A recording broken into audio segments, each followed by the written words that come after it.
kasih-Mu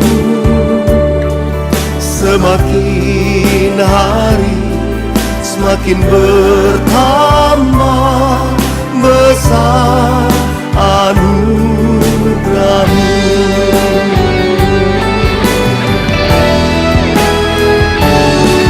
Besar anugerah-Mu, berlimpah kasih-Mu, semakin hari semakin bertambah besar anugerah-Mu. Semakin hari semakin bertambah besar anugerah-Mu.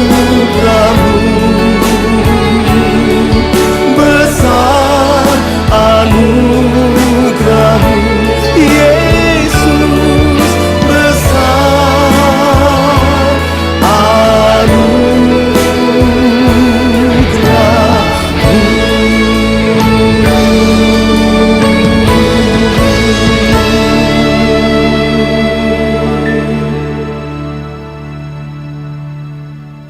Shalom saudara, dalam edisi Voice of Pentecost kali ini, kita akan membahas mengenai hati-hati dengan mulutmu. Pada tahun 1900-an di Amerika Serikat, pernah diadakan suatu penelitian terhadap dua keluarga untuk meneliti pengaruh perkataan dan karakter terhadap keturunan mereka. Secara mengejutkan, hasil yang didapat adalah keluarga Jonathan Edwards yang mendidik anak mereka sesuai perkataan firman Tuhan memiliki keturunan yang berhasil. Sedangkan keluarga Max Jukes yang tidak memperhatikan perkataan mereka sesuai dengan firman Tuhan memiliki keturunan yang buruk dan tidak berhasil. Hal ini membuktikan bahwa perkataan kita memiliki kuasa bagi masa depan kita.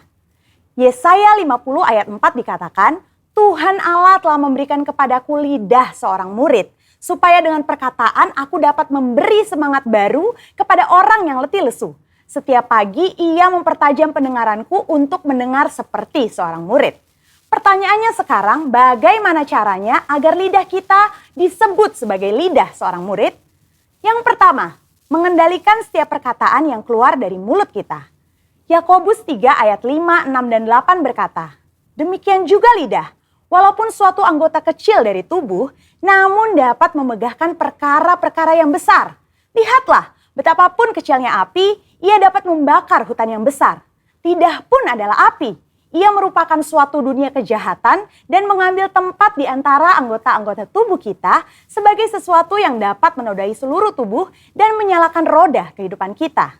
Sedang ia sendiri dinyalakan oleh api neraka, tetapi tidak seorang pun yang berkuasa menjinakkan lidah. Ia adalah sesuatu yang buas, yang tak terkuasai, dan penuh racun yang mematikan. Hal ini harusnya menyadarkan kita bahwa dosa perkataan atau dosa lidah bukanlah sesuatu yang main-main. Daud sendiri menyatakan bagaimana dia memiliki tekad yang kuat untuk menjaga dirinya supaya jangan berdosa dengan lidahnya.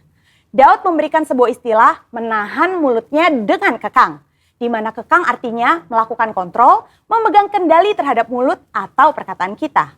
Memang bukan sesuatu yang mudah, tapi bukan merupakan hal yang mustahil karena dengan pertolongan dari Roh Kudus, kita pasti bisa melaluinya. Yang kedua, menyadari bahwa semua perkataan kita diperhatikan oleh Tuhan.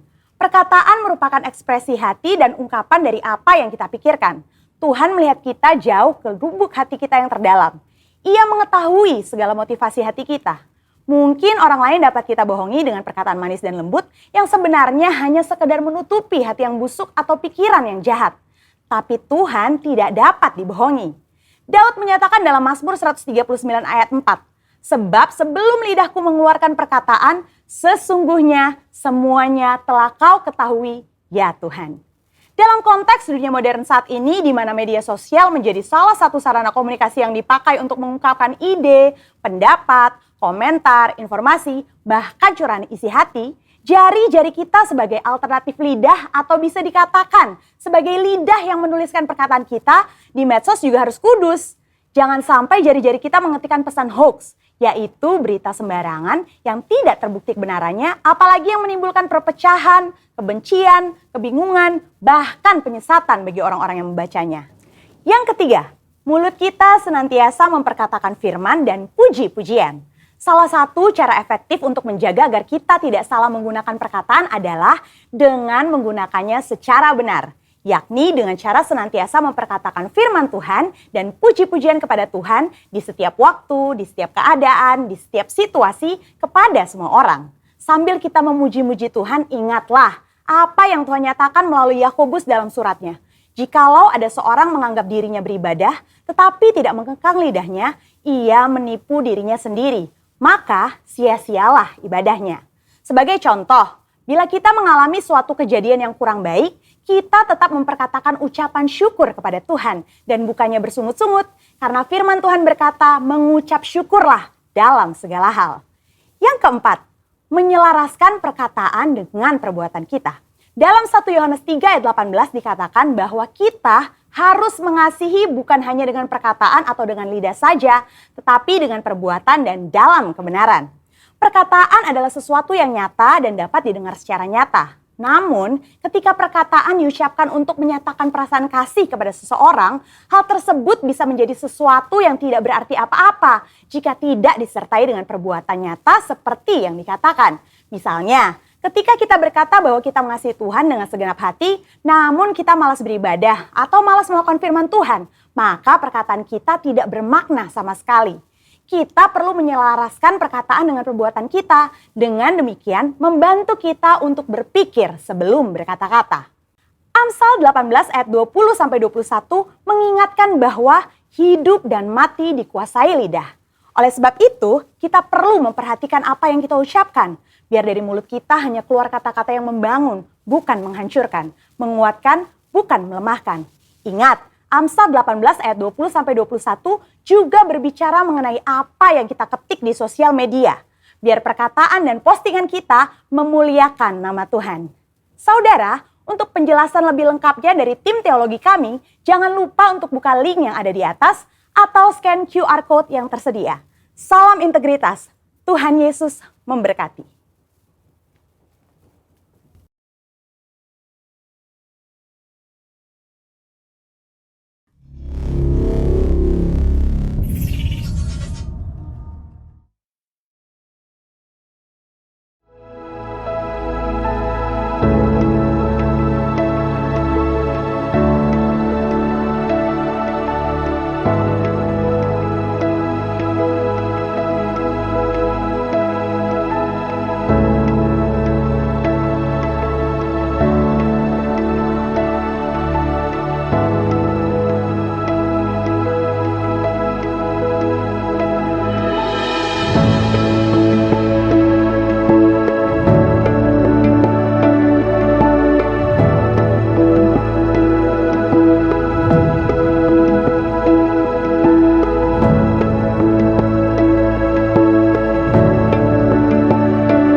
kita boleh berkumpul kembali bersama-sama dalam hadirat Tuhan. Yang percaya katakan amin. Amin. Hari ini adalah minggu yang berbeda Bapak Ibu Saudara, di mana GBI Cibubur Raya merayakan ulang tahun yang ke-24 tahun.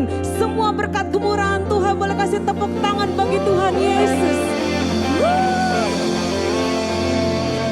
Dan di minggu ini Bapak Ibu Saudara, di tempat ini dihadiri para pemimpin rohani kita dan gembala, ibu gembala, wakil dan seluruh staf gembala GBI Cibubur Raya hadir di sini Bapak Ibu Saudara. Oleh karena itu sama-sama kita bangkit berdiri Bapak Ibu Saudara. Mungkin Bapak Ibu Saudara yang ada di rumah-rumah bisa bangkit berdiri. Sama-sama kita bangkit berdiri memuji Tuhan, kebesaran Tuhan yang dahsyat. Boleh kasih tepuk tangan bagi Tuhan Yesus Kristus.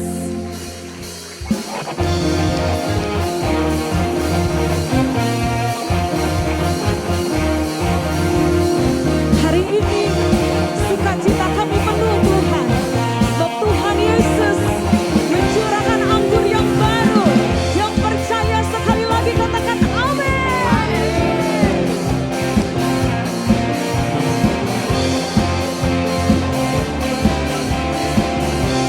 Mari umat Tuhan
kasih Tuhan Yesus buat sukacita, roh yang baru, gairah yang baru, kekuatan yang baru. Di usia gereja kami yang baru Tuhan, kami semakin bergairah melayani Tuhan dengan giat Tuhan sampai Kau datang yang kedua kali. Terima kasih Tuhan Yesus, terima kasih. Dalam nama Tuhan Yesus, mari Bapak Ibu Saudara yang ada di tempat ini silakan duduk kembali. Bapak Ibu Saudara yang ada di rumah-rumah silakan duduk kembali Bapak Ibu Saudara.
Singing, oh praise the name. Oh praise the name of the Lord our God.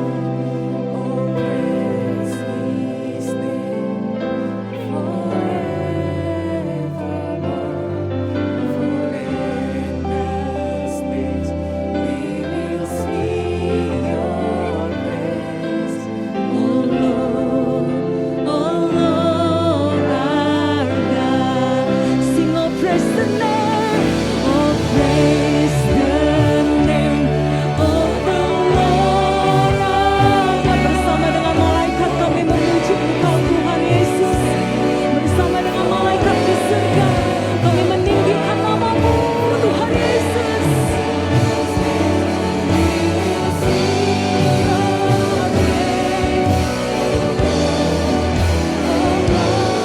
Come on, Cibuburaya, sing and praise the name. Oh, praise the name of the Lord our God. Oh, praise His name forevermore.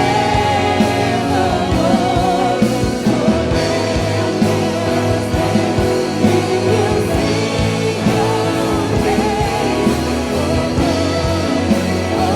Umat Tuhan sendiri bersama dengan sinar katakan, oh praise the name. Oh praise the name of the Lord our God. Oh praise His name forevermore.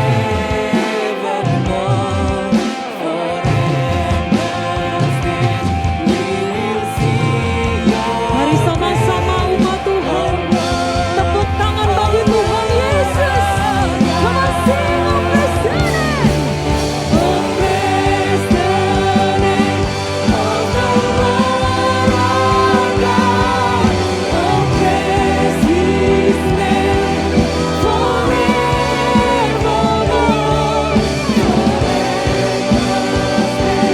We will sing your praise, oh Lord, our God.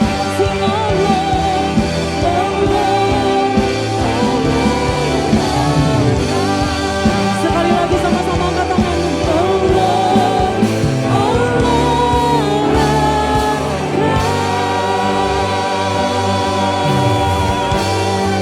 Tepuk tangan bagi Tuhan Yesus. Suarakan haleluya.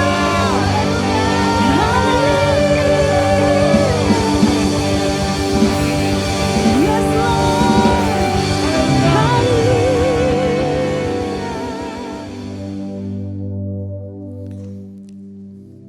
Puji Tuhan, saudara, minggu yang lalu kita memperingati Paskah, hari kebangkitan Tuhan Yesus dari antara orang mati.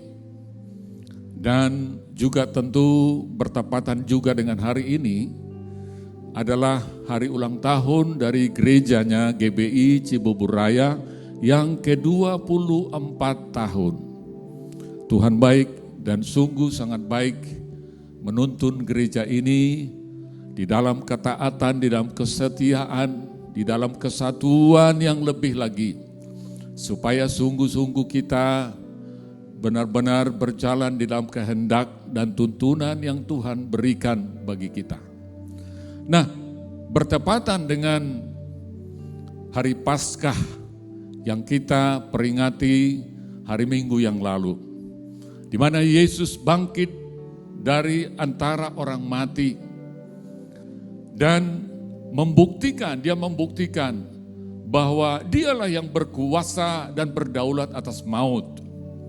Dan kita bersyukur buat gereja Tuhan, gerejanya GBI Cibuburaya, bahwa kita juga, saya percaya hari-hari ini sedang mengalami kuasa kebangkitan itu di dalam kehidupan setiap kita. Kita sedang mengalami kuasa kebangkitan itu karena memang Tuhan Yesus telah memberikan kuasa kebangkitan itu kepada gerejanya, kepada saudara dan saya, kepada kita semuanya. bahwa maut itu tidak lagi berkuasa atas kehidupan anak-anaknya, orang-orang percaya kepada Tuhan.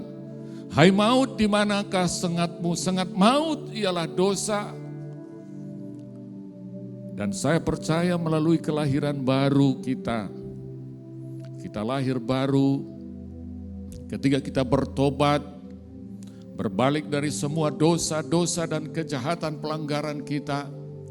Dan kemudian kita memberikan diri kita dibaptis, yang menandakan bahwa kita telah mengambil kematian atas segala dosa-dosa kita. Nah, kita bersyukur buat hari ini di anniversary daripada gereja Tuhan yang ke-24. Saya rindu untuk membawa kita semua, untuk kita mengenal, belajar akan kebenaran firman Allah. Yang tema firman Tuhan ini akan saya beri temanya adalah cari dan pikirkanlah perkara-perkara yang di atas. Mencari dan memikirkan perkara-perkara yang di atas. Yang saya ambil dari kitab Kolose 3 ayat 1 sampai dengan ayat 4. Saya akan bacakan bagi kita semua. Karena itu kalau kamu dibangkitkan bersama dengan Kristus, carilah perkara yang di atas di mana Kristus ada duduk di sebelah kanan Allah Bapa. Pikirkanlah perkara-perkara yang di atas, bukan yang di bumi. Sebab kamu telah mati dan hidupmu tersembunyi bersama dengan Kristus di dalam Allah. Apabila Kristus yang adalah hidup kita menyatakan diri kelak, kamu pun akan menyatakan diri bersama dengan Dia dalam kemuliaan. Jadi firman Tuhan ini berkata, karena kita sudah dibangkitkan bersama dengan Kristus, karena Dia telah memberikan kuasa kebangkitan itu kepada kita yang adalah tubuhnya, maka dikatakan carilah perkara yang di atas di mana Kristus ada duduk di sebelah kanan Allah.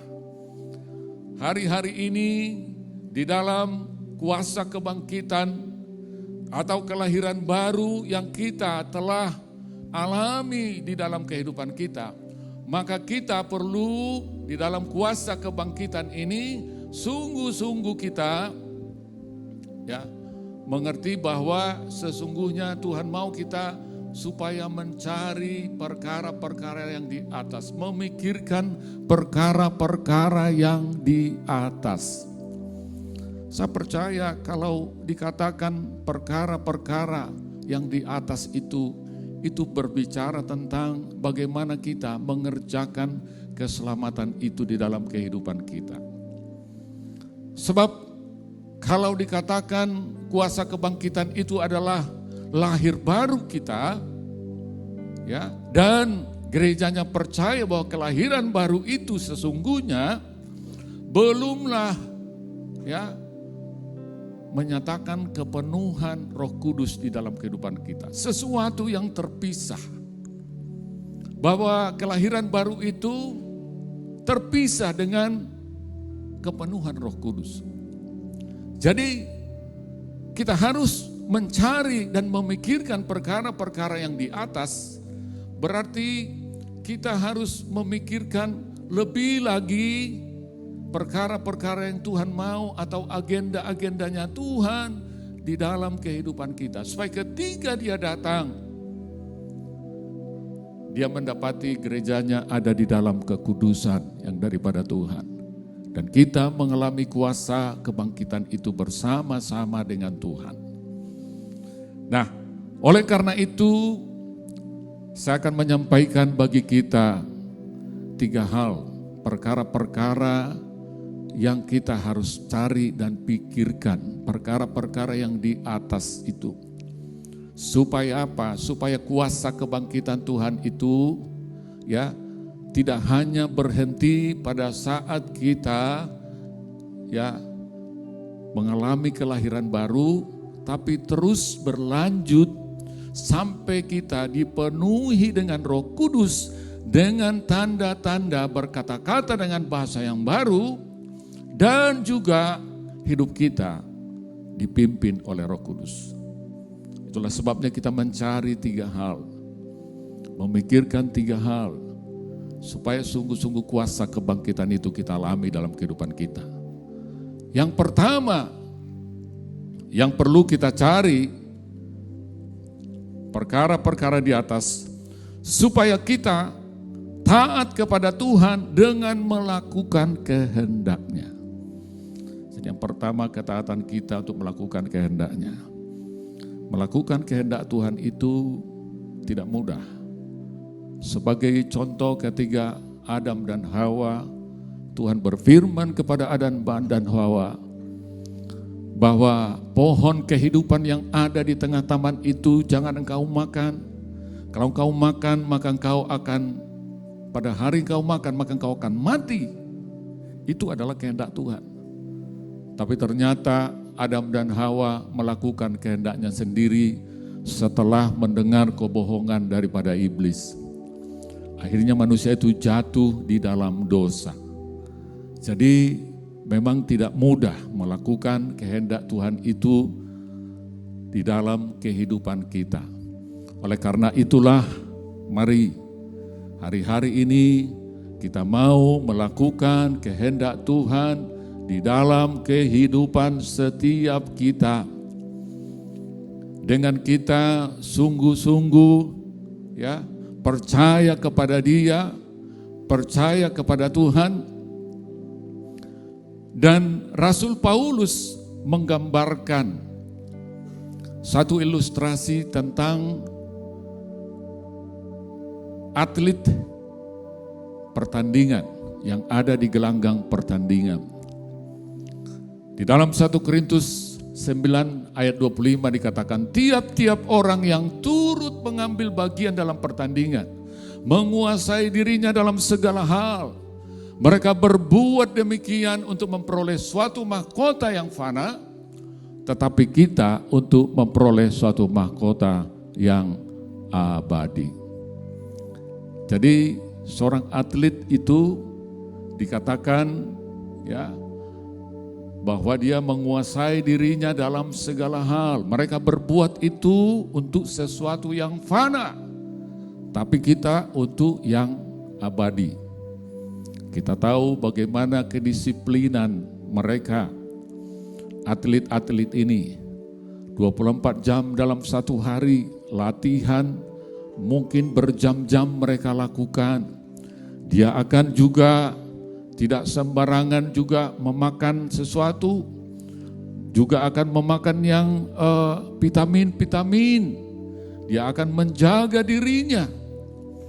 Maka demikian jugalah kehidupan kita. Kalau kita mau melakukan kehendak Tuhan, maka kita harus memiliki penguasaan diri di dalam kehidupan kita. Dan supaya kita dapat sanggup melakukan kehendak Tuhan, maka kita harus hidup berdisiplin di dalam penguasaan diri kita.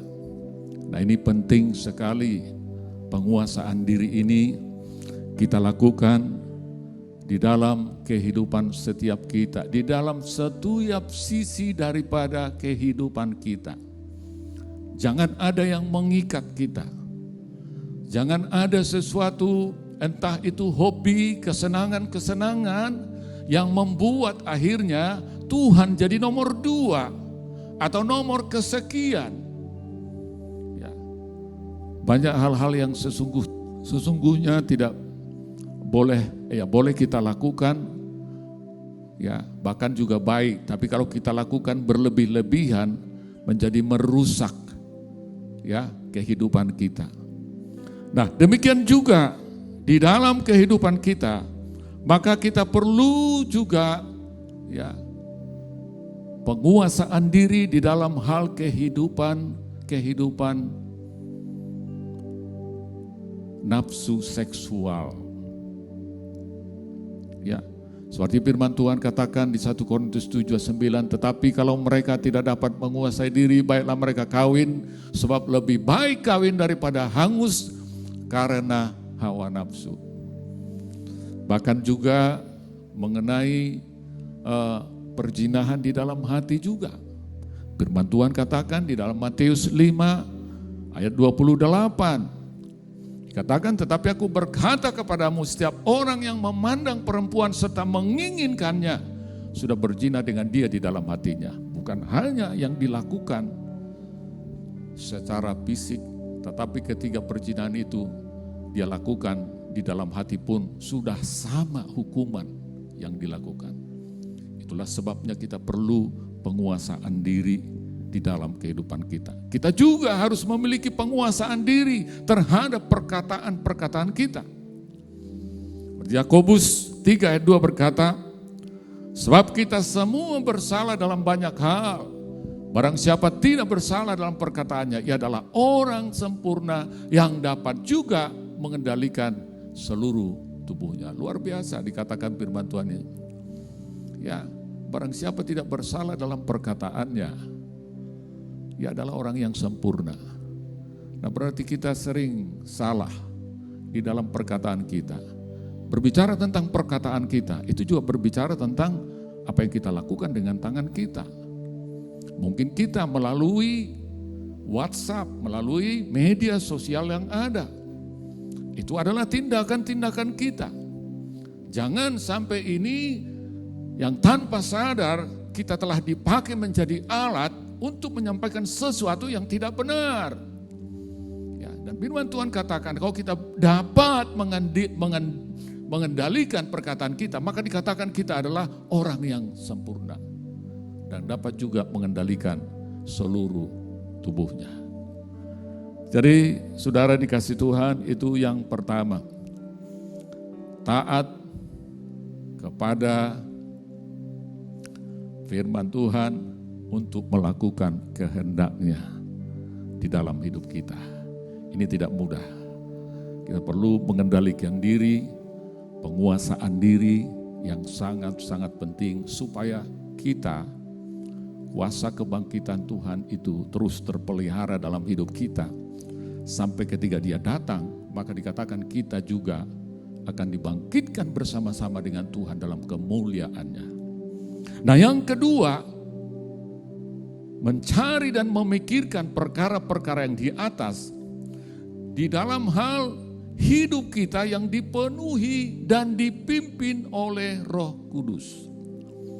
Ya, saudara, ini penting sekali. Saya katakan tadi bahwa sebenarnya lahir baru itu, kepenuhan Roh Kudus, dibaptis Roh Kudus itu terpisah dengan lahir baru. Sementara banyak gereja-gereja yang berkata bahwa kelahiran baru itu, baptisan Roh Kudus, dipenuhi Roh Kudus sudah ada di sana semua.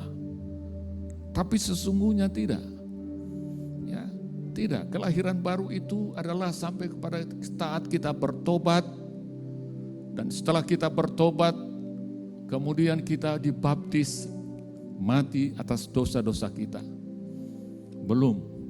Tetapi orang yang telah mengalami kelahiran baru adalah orang-orang yang telah siap untuk menerima baptisan Roh Kudus, ya, dengan tanda berkata-kata dalam bahasa yang baru. Nah, ini yang diberikan kepada kita. Makanya kalau kita perhatikan, Rasul Paulus itu memberikan kepada kita, ya, beberapa tuntunan, instruksi bagaimana caranya supaya kita dipenuhi dengan Roh Kudus, dipimpin oleh Roh Kudus. Di dalam Efesus 5 ayat 18 dan 19 berkata, dan janganlah kamu mabuk oleh anggur, karena anggur menimbulkan hawa nafsu, tetapi hendaklah kamu penuh dengan Roh dan berkata-katalah seorang kepada yang lain dalam mazmur, kidung, puji-pujian dan nyanyian rohani, bernyanyi dan bersoraklah bagi Tuhan dengan segenap hati. Jadi di ayat 18 kalau dikatakan hendaklah kamu penuh Roh Kudus, itu maknanya sesungguhnya di dalam Alkitab bahasa Inggris itu ada present continuous tense. Dipenuhi secara terus menerus. Dan Rasul Paulus juga memberitahukan kepada kita bagaimana caranya. Nah, itulah sebabnya di ayat 19 dikatakan, Dan berkata-katalah seorang kepada yang lain dalam mazmur, kidung, puji-pujian dan nyanyian rohani, bernyanyi dan bersoraklah bagi Tuhan dengan segenap hati. Apa artinya? Artinya adalah kita perlu berbicara kepada jiwa kita. Ngomong kepada jiwa kita. Mungkin kita sedang berada di dalam tekanan. Terlebih di masa pandemi ini, mungkin kita sedang mengalami ujian-ujian yang berat. Mungkin kita hari-hari ini sedang mengalami PHK. Gaji diturunkan, sehingga tidak dapat memenuhi kebutuhan-kebutuhan kita. Jadi banyak hal ya yang terjadi dalam kehidupan kita. Disitulah kita berkata-kata kepada jiwa kita. Seperti yang dilakukan oleh Raja Daud. Ketika Raja Daud diancam oleh anaknya Absalom, Raja Daud adalah orang yang begitu selalu kesatria di dalam peperangan, dia selalu menang. Tapi karena yang dia hadapi adalah anaknya sendiri, maka dia tidak punya kemampuan, sehingga dia stres, sehingga dia depresi. Nah, disinilah Raja Daud berkata-kata dalam Mazmur 43:5 dia berkata, mengapa engkau tertekan hai jiwaku, dan mengapa engkau gelisah di dalam diriku? Berharaplah kepada Allah, sebab aku bersyukur lagi kepadanya, penolongku dan Allahku. Luar biasa. Jadi pelayanan kepada jiwa kita ini memang perlu kita lakukan setiap saat. Di dalam doa-doa pujian penyembahan kita kepada Tuhan. Seperti Alkitab bahasa Inggris berkata, make melody in your heart to the Lord. Buat melodi dalam hatimu. Berdoa memuji di dalam roh. Di mana kita sedang mengaktifkan jiwa kita. Mengapa engkau tertekan hai jiwaku? Ketika kita stres, ketika kita cemas, nyanyikan pujian-pujian pengagungan kepadanya. Ngomong kepada jiwa kita. Dan luar biasa, Raja Daud akhirnya dipulihkan oleh Tuhan. Sehingga dia akhirnya tidak larut lagi di dalam depresinya. Sebab dikatakan keadaan Raja Daud pada waktu itu persis seperti dikatakan pepatah Inggris, casting down, cast down, tertelentang seperti itu. Seperti domba yang telentang. Dia coba bergerak ke kiri ke kanan untuk bangkit, tidak bisa. Sampai mati dia seperti itu. Kenapa? Karena dia depresi, karena dia tertekan. Tapi luar biasa, kalau kita berbicara kepada jiwa kita, maka rajinlah berdoa, memuji dan menyembah Tuhan. Karena sesungguhnya itu jiwa kita dipulihkan oleh Tuhan. Sebab ketika kita mengalami kelahiran baru itu, sesungguhnya dosa itu masih ada di dalam kita.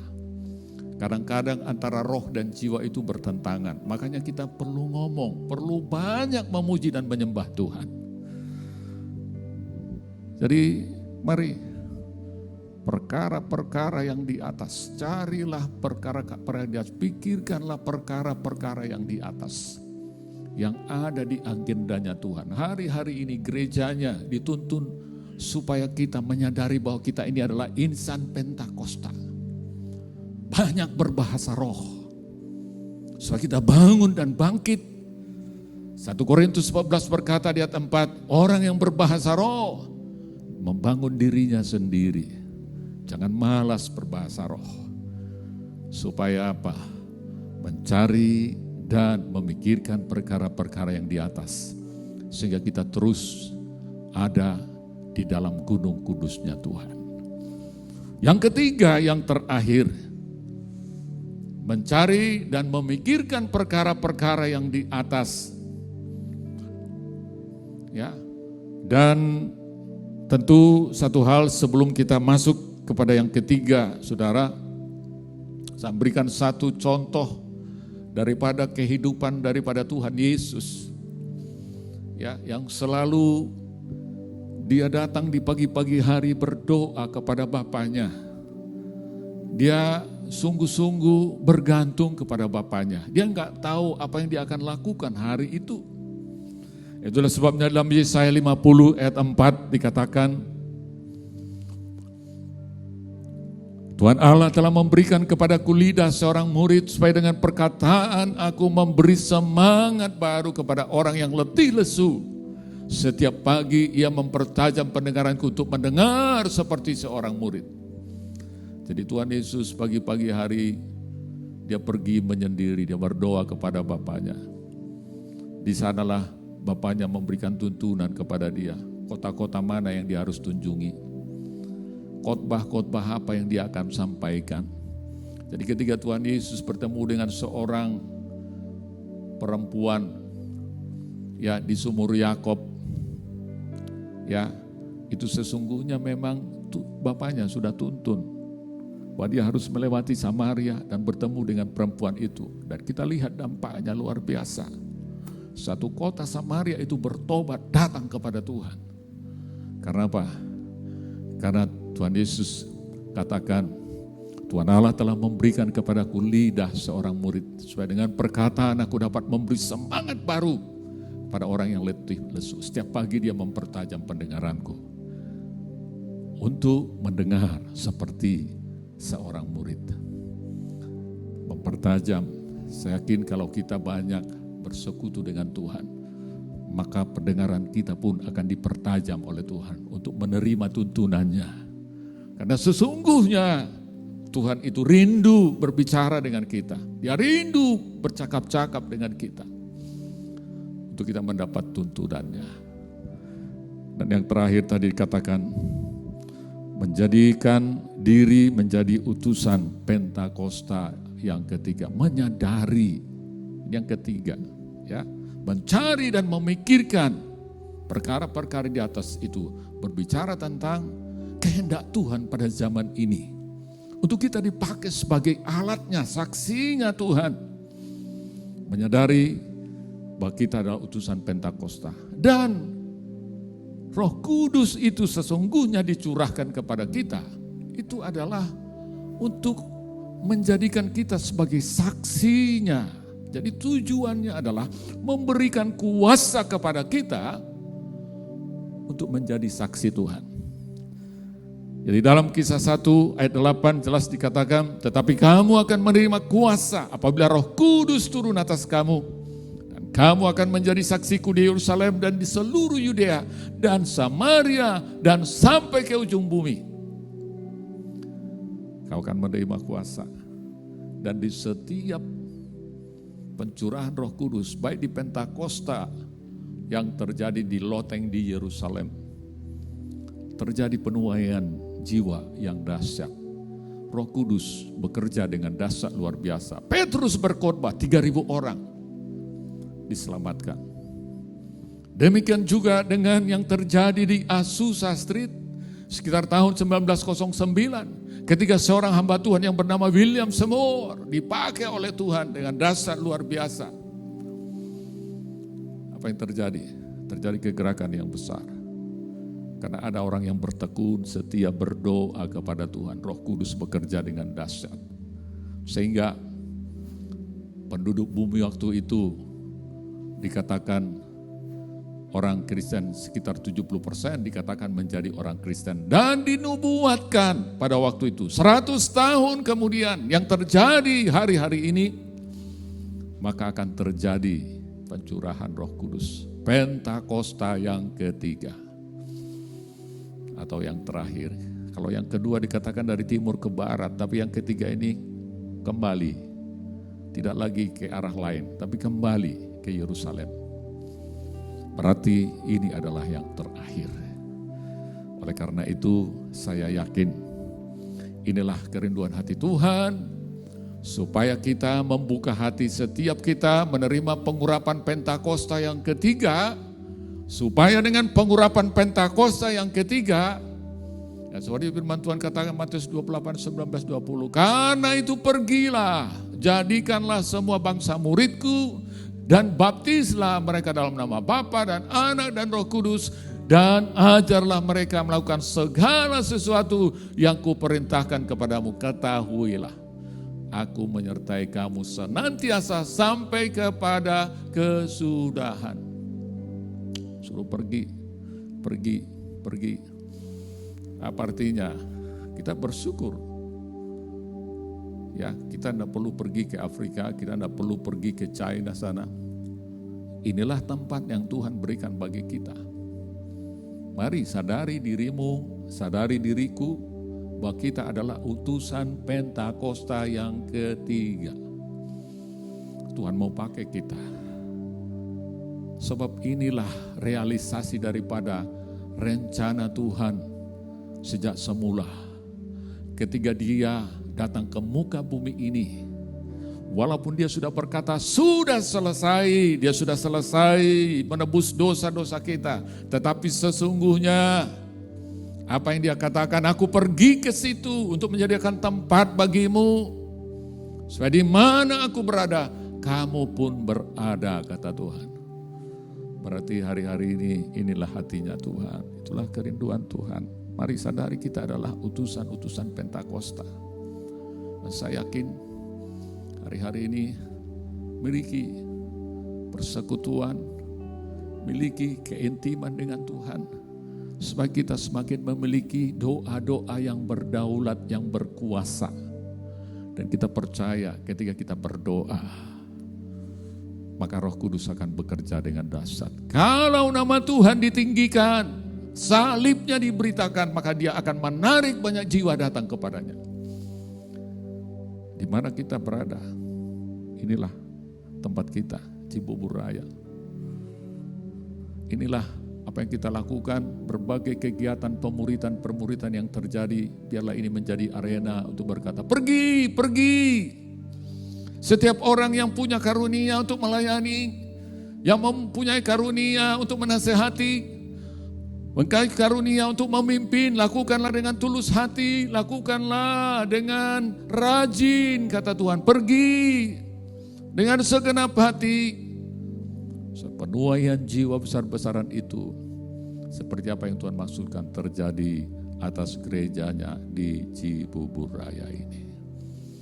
Kita akan melihat perkara-perkara yang besar. Kalau kita terus ada di dalam Dia, setia, taat. Sebab firman Tuhan berkata, mata Tuhan tertuju kepada orang yang takut akan Dia, yang mengharapkan kasih setia Tuhan. Matanya sedang tertuju kepada kita. Mari, saudara dikasih Tuhan, kalau Kristus, kuasa kebangkitan itu telah diberikan kepada kita, tidak cukup. Kalau hanya kelahiran baru saja itu tidak cukup. Memang orang selamat, dan kalau hanya untuk kelahiran baru tidak perlu dipenuhi Roh Kudus. Tapi kalau kita mau menerima semua kekayaan kasih karunia-Nya, tuntunannya bagi kita, maka kita tidak ada cara lain, bahwa kita harus dipenuhi dengan Roh Kudus dan dipimpin oleh Roh Kudus. Firman Tuhan berkata, ya, orang yang dipimpin Roh Kudus adalah anak-anak Allah, anak yang sudah dewasa. Jadi yang mengalami pimpinan Roh Kudus itu hanyalah orang yang dewasa, bukan anak-anak rohani. Itu tidak bisa dipimpin Roh Kudus. Supaya hari-hari ini kita seperti Tuhan Yesus, Dia selalu berdoa kepada Bapanya. Supaya kita dituntun, kemana kita akan pergi, siapa yang kita akan layani. Kalau kita setia melakukan kehendak-Nya, maka saya yakin dan percaya tanda-tanda heran, tanda-tanda mujizat terjadi atas pelayanan kita. Ketika kita berdoa atas orang sakit sembuh. Ketika kita berdoa atas orang yang lemah, mereka dikuatkan. Kenapa? Karena kita peka menangkap apa yang maunya Tuhan. Cari, pikirkan perkara-perkara yang di atas. Kerjakan keselamatanmu. Tetaplah setia kepada Tuhan. Amin. Mari kita berdoa. Bapa, terima kasih Tuhan buat firman-Mu. Engkau baik dan sungguh sangat baik. Di dalam anniversary daripada gerejamu yang ke-24 Tuhan. Ini kami Bapa. Begitu banyak Tuhan hal-hal yang kami belum lakukan. Begitu banyak Tuhan kelemahan-kelemahan kami, ketidaksetiaan kami, ketidaksungguhan kami. Bapa, ini kami. Ampuni kami, sucikan, layakkan, kuduskan kami Tuhan. Ini kami Tuhan. Pakai kami Bapa. Hari-hari ini kami hanyalah orang-orang yang telah menerima kuasa kebangkitan-Mu. Tapi kami tidak berhenti hanya kepada kelahiran baru, tapi kami mau bangkit terus. Engkau akan pakai kami dengan dahsyat dan luar biasa. Sampai kemuliaan nama Tuhan itu terjadi atas Cibubur Raya. Terima kasih Bapa, terpujilah nama-Mu. Dalam nama Yesus kami sudah berdoa dan mengucap syukur. Mari kita yang percaya bersama-sama katakan, amin. Berikan tepuk tangan buat Allah kita. Haleluya, haleluya. Shalom seluruh keluarga besar GBI Cibubur Raya dan juga Bapak Pendeta Yan Pangaribuan dan Ibu. Saya atas nama Bapak Pendeta Dr. Insinyur Niko Nyoto Raharjo, Gembala Rayon 2, mengucapkan selamat ulang tahun yang ke-24. Tuhan akan memakai setiap saudara untuk menyelesaikan amanat agung Tuhan Yesus di tahun integritas ini dengan dahsyat. Tuhan Yesus memberkati saudara berlimpah-limpah. Amin.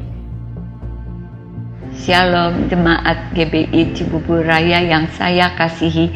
Saya mau mengucapkan selamat ulang tahun ke-24. Tuhan Yesus teramat sangat baik buat kita semua. Saya berdoa di tahun yang baru di GBI Cibubur Raya semakin unity dipakai Tuhan lebih dahsyat untuk menuai jiwa-jiwa. Dan di era Pantekosta ketiga ini, generasi muda di Cibubur Raya harus bangkit menjadi generasi Yeremia. Tuhan Yesus memberkati Bapak Gembala, Pendeta Payan dan Ibu, serta seluruh pekerja dan jemaat berlimpah-limpah. Tetap semangatnya semuanya. Haleluya. Amin. Shalom semua. Kami dari 6 cabang GBI Cibubur Raya, Rayon 2 Bandung di bawah pengembalaan Bapak Pendeta Insinyur Yan Peter Pangaribuan. GBI Cibubur, GBI Raffles Hills, GBI Legenda Wisata, GBI Harvest City Boulevard, GBI Grand Nusa Indah, GBI Madison Square, mengucapkan selamat ulang tahun yang ke-24 bagi seluruh keluarga besar Gereja Bethel Indonesia Cibubur Raya. Besar harapan kita semua, GBI Cibubur Raya semakin menjadi rumah tempat kita sebagai satu keluarga besar mempersiapkan diri menjadi umat yang layak di hadapan Tuhan menjelang kedatangannya yang kedua kali. ladang tempat kita giat bekerja bagi kemuliaan Tuhan dan bagi jiwa-jiwa diselamatkan. Sekolah tempat kita dimuridkan dan memuridkan hingga kita terus bertumbuh menjadi serupa dengan Kristus. Doa kita semua, Bapak Gembala terkasih, Bapak Pendeta Insinyur Yan Peter Pangaribuan berserta dengan Ibu Kadarwati, Bapak Wakil Gembala, Bapak Pendeta David Irianto bersama Ibu, Bapak Wakil Gembala Pendeta Mario Pangemanan bersama Ibu, bersama seluruh pengerja dan seluruh jemaat, selalu dalam keadaan sehat dan aman dalam lindungan Tuhan. Kiranya GBI Cibubur Raya semakin menjadi berkat bagi banyak orang dan kuasa Roh Kudus tercurah bagi kita semua untuk menyelesaikan amanat agung Tuhan Yesus di era Pentakosta ketiga. Jiwa-jiwa dimenangkan bagi Kristus. sekali lagi kami mengucapkan selamat ulang tahun yang ke-24 bagi seluruh keluarga besar Gereja Bethel Indonesia Cibubur Raya. Tuhan Yesus memberkati.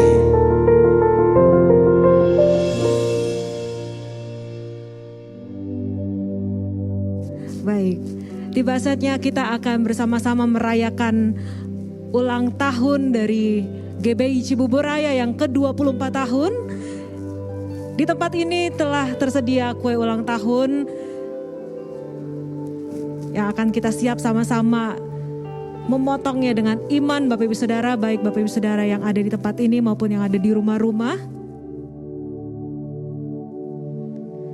Puji Tuhan, hari ini kita akan memotong kue bersama-sama, kue ulang tahun di tempat ini. Oleh karena itu dipersilakan untuk para pemimpin rohani kita, Gembala GBI Cibubur Raya, mari Pak Yan beserta dengan Ibu Yan boleh hadir di depan beserta dengan para wakil gembala yang hadir juga di tempat ini. Dipersilakan boleh bersama-sama di tempat ini, dan seluruh staf gembala yang ada bersama-sama maju, boleh hadir di depan atau di panggung di tempat sini.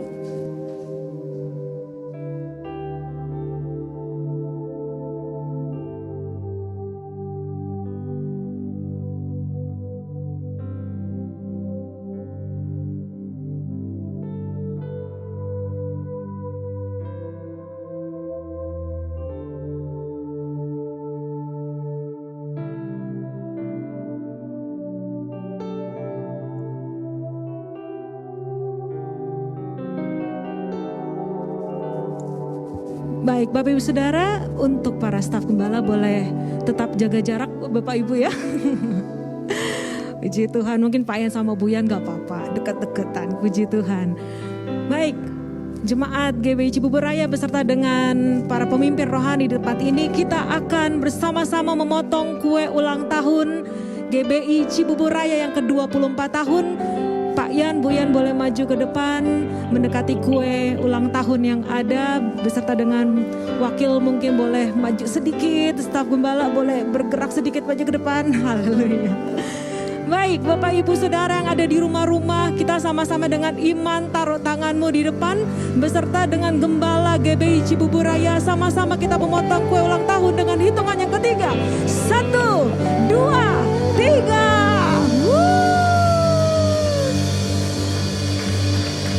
Besar anugerah-Mu,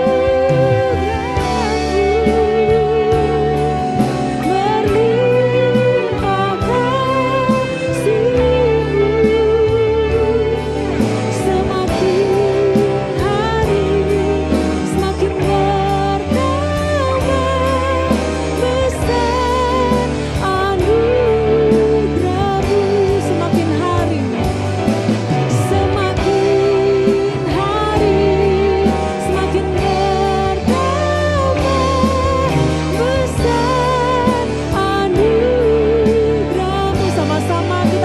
semakin hari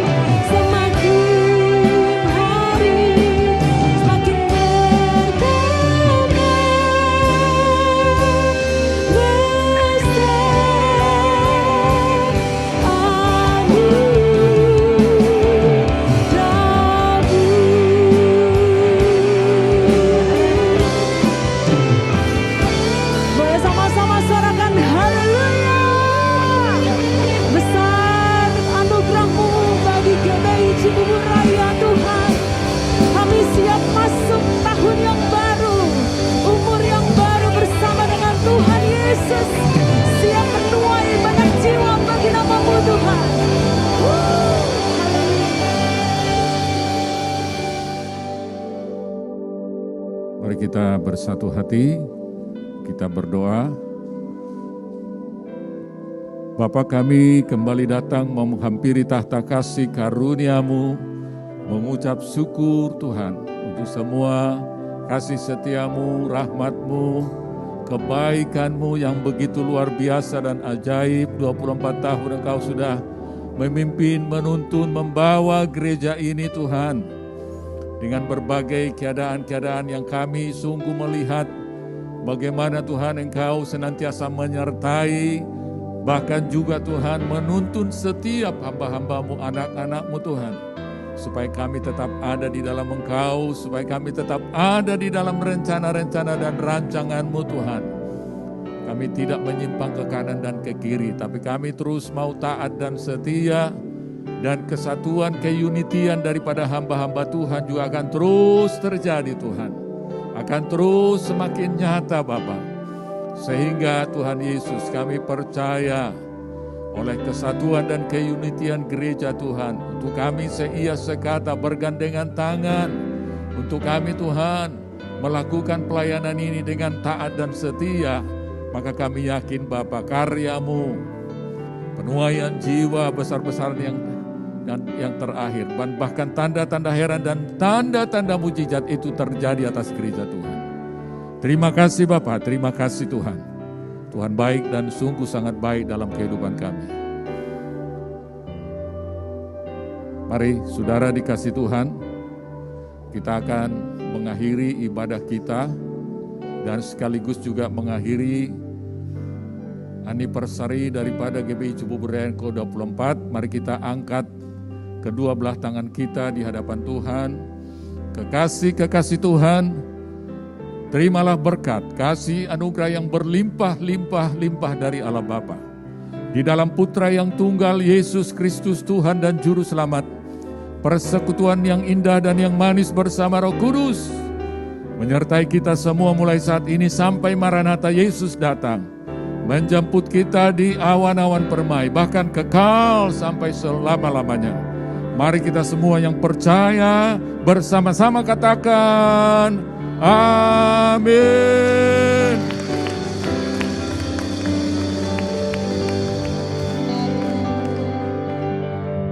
Happy birthday